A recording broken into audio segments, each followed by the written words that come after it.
Canterbury, called him back to England to take up his duties.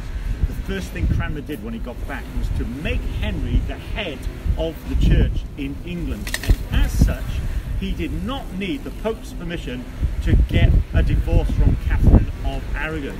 This was an incredible dying. He knew he was dying. He did not want his sister Mary, a staunch Catholic, to take to the throne, once again making England a Catholic state. And so he nominated his cousin, Lady Jane Grey, to be his successor. She was a Protestant. Cranmer, Nicholas Ridley and Hugh Latimer, the leaders of the Reformation, they threw their weight behind this campaign. And she took to the throne when her cousin died. However, she was only there for 9 days before Mary, with a small army, rushed into London, took back her throne, chopped off Lady Jane Grey's head, and then went after Latimer, Ridley and Cranmer. She brought them here to Oxford to stand trial in the University Church of St Mary.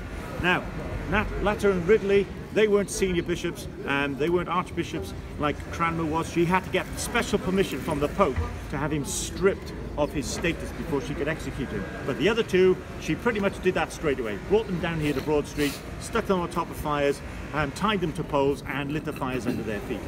It was then that Hugh Latimer uttered words that had rung throughout the Church of England for centuries. He said, "Be of good cheer, Master Ridley, and play the man. For this day we shall light a candle in England by God's good grace that shall never be put out." Unfortunately, Ridley found it difficult to play the man because the wood on his fire was green and it wasn't burning very well at all, and it was all very smoky. It was a terrible affair. He even cried out, "Lord, have mercy, I cannot burn."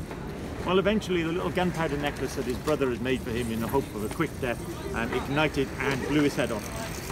This whole thing must have had a very traumatic effect on Cranmer, who went straight back to his prison cell and wrote out many recantations of his Protestant beliefs. This should have absolved him of his sin and set him free, but Mary wanted him dead. If not for heresy, then for treason. Eventually, word came back from Rome on the 21st of March 1556, stripping Cranmer of his archbishopric.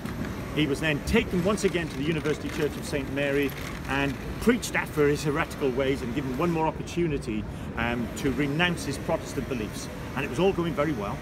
Started off with a good old Catholic prayer, but then right in the middle of it, he changed his mind.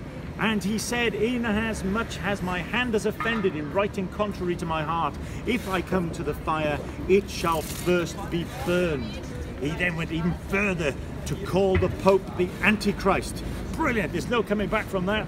He was dragged off the pulpit down through the streets of Oxford, tied to a stake on this very spot right here, and the fire was lit under his feet. And true to his word, he lifted up his hand in very dramatic fashion and he thrust it into the flames, crying out, "That unworthy hand!" And with that, he died. And that, my friends, is the story of the Reformation here in England. It's the story of the Oxford martyrs, Henry VIII and Queen Mary Tudor, a story of great shame and great glory in the history of Oxford. And it marks the end of this tour. I want to thank you all for being such a good audience. As I said, it's a free tour. You can decide what, if anything,